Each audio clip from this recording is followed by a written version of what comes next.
Thank you, John. As one-sided as it turned out to be, we can pick out some themes here tonight. I think technically, Felix Cash looked a level above in temperament and in tactics tonight. And Lyndon Arthur, you called it, take the fast start away from the fast starter.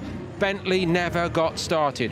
And what did Cash do specifically to effect that? He was just straight away from the off and the bell on him, closing the distance every round, every minute in the fight. He was trying to close the distance and get close to him and let his shots go. And that's what he did. He let his shots go in combinations.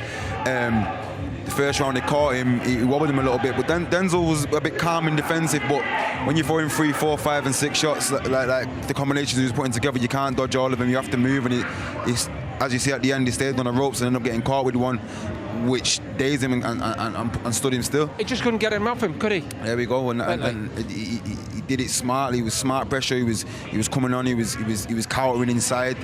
He hit him with the left up there inside, and just on him like a rash, just constantly. I like Felix Cash. His timing. Everything he was doing was well thought out. You know, his balance was nice. He wasn't wasting shots. When Bentley would go to the corner, he would sort of duck his head down to the right, not being able to see what was coming.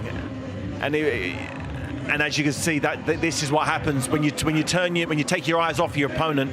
You should only do it for a fraction of a second, but he kept his eyes away from him, hoping, Cash would miss the shot, and it doesn't happen. There's 5 or 6 unanswered right hands. David, any quibbles about the stoppage in this case? No, I think the stoppage was perfect. It really was perfect. It gave him every opportunity to punch back, and he clearly wasn't. When you get hit with 4 or 5 unanswered right hands, what do you expect? What you don't want is a left hook to come, because that would have been real bad. So I think go back to the drawing board, look at this fight for Bentley, but for Cash, that was a punch-perfect performance. He did everything right there. Well thought-out plan comes to fruition there tonight, David, really, doesn't it?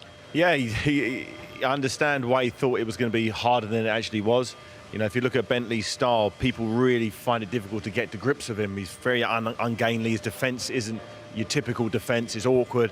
So I can see why, in his mind, he thought it'd take 5 or 6 rounds. But the fact that he expected that shows the professionalism of him, the fact that he's been all over internationally as an amateur fighting the best in the world. As I said, he fought the Olympic champion. That wealth of experience is very difficult to match in fighting journeyman.